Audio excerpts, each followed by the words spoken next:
नमस्कार दोस्तों, मैं हूं सचिन और आपका मेरे YouTube चैनल पे बहुत बहुत स्वागत है। दोस्तों, आज की वीडियो में हम एक और प्ले डिस्कस करने जा रहे हैं। जी हाँ दोस्तों, इसे लिखा है जॉर्ज बर्नार्ड शॉ ने। जीबी शॉ पैदा हुए थे 1856 और डेथ हो गई थी इनकी 1950 में। इन्हीं के द्वारा लिखा गया एक कमाल का प्ले आज हम पढ़ेंगे, जिसका नाम है आर्म्स एंड द मैन।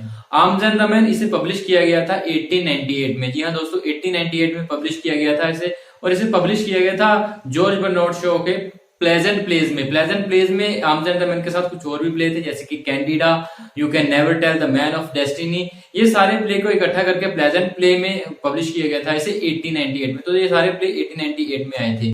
और ये प्रेजेंट प्ले जिसे हम आज डिस्कस करने जा रहे हैं, ये टू थीम पे बेस्ड है। टू थीम कौन कौन सी है? Love and war, futility of war, and जो हमारा अननेसेसरी रोमांस लव हो जो होता है, जो पोइट्री पे बेस्ड लव हो होता है, उसको कहीं ना कहीं क्रिटिसाइज करता है ये प्ले। तो इन सभी बातों पे हम इस प्ले की चर्चा करेंगे। इस सभी बातों को ध्यान पर में रखते हुए इस पूरे प्ले की चर्चा करेंगे। हम पूरे प्ले की कहानी डिस्कस करेंगे।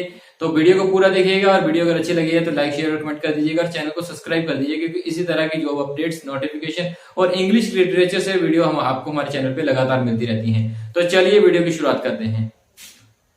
तो दोस्तों, arms and the man play की शुरुआत होती है रैना पेटकोफ के बेडरूम से। रैना पेटकोफ हीरोइन है हमारे इस प्ले की, आर्म्स एंड द मैन की। और आपको इससे पहले आपको बताना पड़ेगा कि रैना पेटकोफ की जो एंगेजमेंट है वो इसके एक लड़के से हुई है, जिसका नाम है सर्जियस सेरानोफ, जो कि आर्मी में एक ऑफिसर है।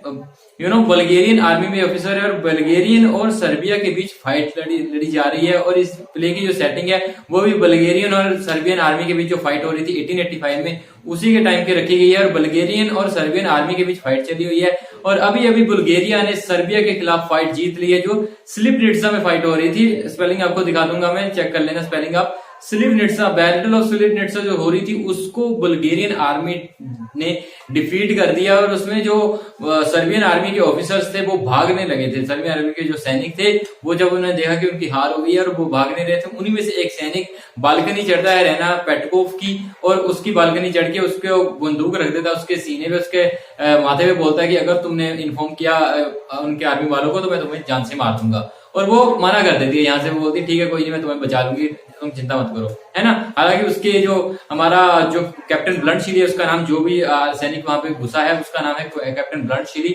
अगर वो वहां पे उसके पास कोई गोली नहीं थी, अगर वो मना कर देती, अगर वो बता देती तो उसमें कोई दिक्कत नहीं थी, उसको कोई परेशानी तो नहीं थी। लेकिन कहीं ना कहीं उसके जो उसका जो तरीका था, जैसे वो भाग रहा था वॉर से, और उसने अपने पास गोलियों की बजाय चॉकलेट रखी हुई थी, तो ये चीज से इम्प्रेस हो जाती है रहना, और उसे वो बचा लेती है। जब वो बुल्गारियन आर्मी के ऑफिसर इंक्वायरी करना जाते हैं उसके रूम में, पूछते हैं कि यहाँ पे कोई ऑफिसर तो नहीं आया सर्बियन आर्मी का, तो वो मना कर देती है और उसे पर्दे पे पीछे अपने को मना कर देती है, क्योंकि तुम पर्दे पे पीछे पे जाके शिप बजाओ। तो इस तरीके से वो बलनशीली को बता देती है। और जैसे बातें करते हैं वो बोलता है कि बाहर जो है हर जो सोल्जर है वो कावर्ड होता है। हर सोल्जर का यही होता है कि वो जितना ज्यादा जी सके उतना ज्यादा जीना चाहिए। लेकिन जो रहना है उसके रोमांटिक आइडियाज है, और वो बोलती है कि ऐसा नहीं होना चाहिए, जो सोल्जर है उसे तो अपने देश के लिए मर मिटना चाहिए, मतलब जान दे देनी चाहिए, कोई ऐसी दिक्कत नहीं होनी चाहिए उसको, है ना। तो बोलता है ऐसा कुछ नहीं होता है, जो सोल्जर होते हैं वो सबसे बड़े कावर्ड होते हैं, और वो अपनी जान बचा सकते हैं। और बढ़िया सोल्जर वही है जो जब तक अपनी जान बचा सके उतना ही बेटर है उसके लिए।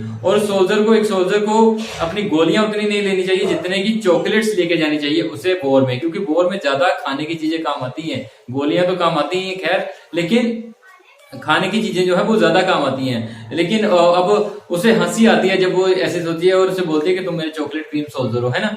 और इस प्ले में जो चॉकलेट क्रीम सोल्जर है वो यही है हमारा कैप्टन ब्लंटशीली को ही चॉकलेट क्रीम सोल्जर बोला गया है। और वो बोलती है कि मेरा जो फ्योंसी है सर्जियस सेरानोफ है वो ऐसा नहीं है, उसने सर्बियन आर्मी के पास एक बहुत ही बढ़िया चार्ज लिया है, कैवेलरी चार्ज लिया है, जिसकी वजह से बुल्गारियन आर्मी जो है ये जंग जीत गई है। तो बोलता है कि ये सर्जियस ने जो चार्ज लिया था वो एक फुलिश चार्ज था। अगर सर्बियन आर्मी के पास अगर कार्ट्रिज होते, अगर एम्यूनिशन होता उनके पास, तो वो तो 1 मिनट में उड़ा देना था उसने सर्जियस की आर्मी को, क्योंकि उनके पास एम्यूनिशन नहीं थे। इसकी वजह से जो सर्जियस था वो चार्ज जीतने में सक्सेसफुल हुआ। अदरवाइज उनके पास अगर एम्यूनिशन होते, राइट एम्यूनिशन होते, तो वो 1 मिनट में सर्जियस की आर्मी को खत्म कर सकते थे।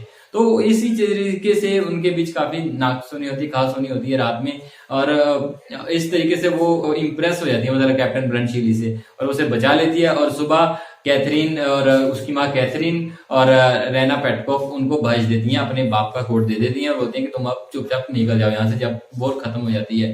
दोनों सर्जियस और उसके जो मिस्टर पॉल पेटकोफ हैं वो भी घर वापस आ जाते हैं और इस तरीके से उनमें आपस में बातचीत होती है। सर्जियस जाता है रैना के पास और आइडियल रोमांटिक लव की बातें करते हैं और जैसे ही रैना साइड होती है फिर वो लूका से प्यार करने लग पड़ता है, लूका से फ्लर्ट करने लग पड़ता है और बोलता है मैं थक गया हूँ अभी इस आइडियल लव से, अब मुझे थोड़ा सा इंजॉय करना चाहिए। तो वो लूका के पास हो जाता है। लूका आपको पता है मेड सर्वेंट है उनके पेटकोफ के हाउस की। और दूसरी ओर जो पॉल पेटकोफ हैं, जो मिस्टर पेटकोफ हैं, फैमिली के हेड हैं, जो वो अपनी वाइफ से बात करते हैं। उनकी वाइफ बोलती है कि आपको ऐसा करना चाहिए था, आपको तो सर्बिया के ऊपर लड़ाई करते रहना चाहिए था और हमारे जो प्रिंस है यहाँ के उनको वहां का राजा भी बना देना चाहिए था सर्बिया का। बोलता है ये भी मैं कर पाता लेकिन इससे लिए मुझे तुमसे बहुत दूर रहना पड़ता और मैं तुम्हें पता है मैं तुमसे ज्यादा दिन नहीं दूर है पता।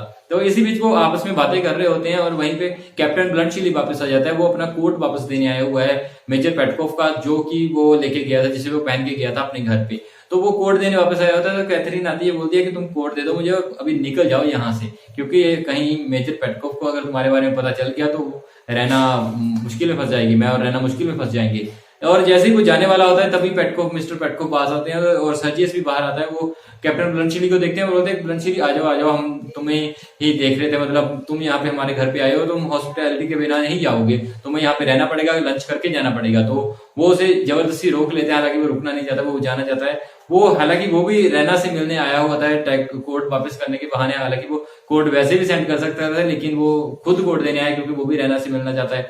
और उसी बीच क्या होता है, रैना वहां पे आती है और वो उसको बोलती है ओ माई ओ माई चॉकलेट क्रीम सोल्जर, एक बार फिर उससे बोलती है। तो मेजर पेट को पूछते हैं कि चॉकलेट क्रीम सोल्जर कौन है। तो फिर उसकी कैथरीन जो माँ होती है वो ऐसे बात को टाल देती है कि इसने कोई चॉकलेट क्रीम सोल्जर बनाया था, इसका कोई खिलौना था जिसे निकोला ने खराब कर दिया। निकोला मैन सर्वेंट है पेटकोफ के हाउस का और वो बहुत ही इंटेलिजेंट आदमी है। वो समझ लेता है कि इसमें कोई बात छुपा रही है उसकी जो मालकिन है कैथरीन। तो वो बोलता है कि हाँ अगर वो बोल रही है तो ठीक है, मैंने कोई ना कोई खराब किया होगा, इन्हें मुझे याद नहीं है ना, मैंने कोई ना कोई खराब किया होगा। तो तभी पेटकोफ उसको डांट देते हैं निकोला को। इस तरीके से बातचीत चली होती हुई है और हमें पता चलता है कि धीरे धीरे जो सर्जियस है वो लूका के साथ फ्लर्ट कर रहा है और इसी बीच से लूका उसको बोलती है सर्जियस को कि तुम जैसे मेरे साथ कर रहे हो ना, फ्लर्ट कर रहे हो, वैसे ही तुम्हारे पीछे रहना फ्लर्ट कर रही है उस सर्जियस आर्मी के ऑफिसर के साथ। तो वो पहले तो उससे बड़ा गुस्सा आता है, उसकी कलाई को मरोड़ देता है,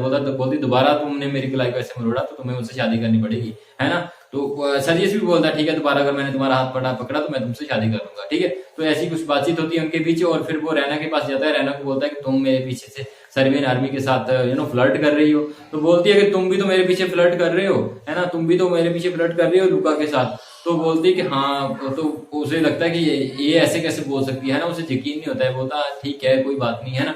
तो उसी बीच ब्लंटशीली आ जाता है और ब्लंटशीली बोलता है कि ऐसा नहीं है, देखो मैं रैना के कमरे में गया था और मैंने इसके माथे पे बंदूक रखी दी थी, जिस वजह से इसको अपने कमरे में मुझे शरण देनी पड़ी थी, अदरवाइज ऐसा हमारे बीच कुछ है नहीं है, ठीक है। और कैथरीन को लगता है कि इस तरीके से सर्जियस तो मतलब अपनी वो तोड़ देगा, है ना, एंगेजमेंट तोड़ देगा मेरी बेटी के साथ, तो ये तो बहुत बुरा हो जाएगा क्योंकि सर्जियस अच्छे घर से अच्छी उम्र से, ऑन द अदर हैंड जो ब्लंटशीली है वो तो एक नॉर्मल सैनिक है ना, तो वो ज्यादा बड़ा तो है नहीं है। तो उसे बुरा लगता है कि ऐसा नहीं होना चाहिए। तो रैना बोलती है मुझे फर्क नहीं पड़ता अगर सर्जियस मेरे साथ तोड़ देता है, क्योंकि सर्जियस मुझसे प्यार ही नहीं करता, ये तो प्यार लूका से करता है। तो बोलती है, तो वो बोलता है कि ऐसा कैसे हो सकता है, लूका है, मतलब मैं पसंद तो लूका को करता है लेकिन मतलब मैं रैना से प्यार करना चाहता हूँ, रैना से शादी करना चाहता हूँ। बोलती है तुम्हारी जो गर्लफ्रेंड है वो पीछे बातें सुन रही होगी अभी, वो भी तुम्हारे साथ मिली हुई है, लूका की बात हो रही है। तो वो उसे गलत साबित करने के लिए दरवाजा खोलता है, तो लूका बातें सुन रही होती है उनकी। तो वहीं पे वो लूका अपने आप को डिफेंड करती है, बोलती मेरा प्यार यहाँ पे दांव पे लगा हुआ है। तो वहीं पे उनके बीच आपस में थोड़ी सी बहस होती है और फिर सर्जियस बोलता है कि ठीक है मैं लूका से शादी कर लूंगा। तभी वहां पे मेजर पेटकोफ आ जाते हैं। मेजर पेटकोफ बोलते हैं कि मेरे कोर्ट में कोई एक फोटो थी जो अभी दिखाई नहीं दे रही है ना, क्योंकि वो फोटो जो है वो रैना ने ब्लंटशीली को दी हुई थी, जिसके पीछे लिखा हुआ था chocolate cream soldier, to my chocolate cream soldier, है ना, Raina Petkoff to my chocolate cream soldier. तो वो बोलती है कि तो वो जब जैसे ही पेटकोफ वहां पे आते हैं वो जल्दी से उसके उसके कोट से वो फोटो निकालती है और ब्लंटशीली को दे देती है। और वो बोलता है कि मेजर पेटकोफ बोलता है कि मेरे कोर्ट में एक फोटो थी जिसके पीछे चॉकलेट क्रीम सोल्जर लिखा हुआ था और रैना पेटकोफ भी लिखा हुआ था। तो मुझे लगता है कि वो जो चॉकलेट क्रीम सोल्जर है वो है हमारा सर्जियस है, लेकिन सर्जियस इनकार कर देता, बोलता है नहीं मैं तो नहीं हूँ भाई साहब। तो वहां पे कैप्टन ब्लंट चिली इंटरवीन करते हैं और कैप्टन ब्लंट चिली बोलते हैं कि नहीं, वो जो चॉकलेट क्रीम सोल्जर है वो मैं ही हूँ, और वो पूरी कहानी सुनाते हैं कि किस तरीके से वो चॉकलेट क्रीम सोल्जर है। इसी तरीके से उसके बाद हमारे कैप्टन ब्लंट चिली जो है वो बोलते हैं कि वो रैना से बोलते हैं कि यार मैं तो 34 इयर्स का हूँ और रैना 17 इयर्स की लगती है, तो मुझे नहीं लगता कि मुझे इसे प्रपोज करना चाहिए, हम शादी करना चाहिए। तो रैना बोलती है कि मैं 17 इयर्स की नहीं हूँ, मैं 23 इयर्स की हूँ और अपने फैसले खुद ले सकती हूँ। तब वो बोलता है कि हाँ ठीक है, अगर तुम 23 साल की हो तब मैं तुम्हें प्रपोज करता हूँ। दोनों एक दूसरे को उसको प्रपोज करता है, वो एक्सेप्ट कर लेती है। और कैथरीन पहले तो नहीं मानती है, लेकिन जब बाद में उसे पता चलता है कि जो इसके फादर है Bluntschli, captain Bluntschli के जो फादर हैं वो उनकी डेथ हो गई है और वो अपने बहुत सारे होटल ब्लड चिली के नाम कर गए हैं। तो ब्लड चिली नॉर्मल सैनिक नहीं रहा, अभी नॉर्मल कैप्टन ही आर्मी में,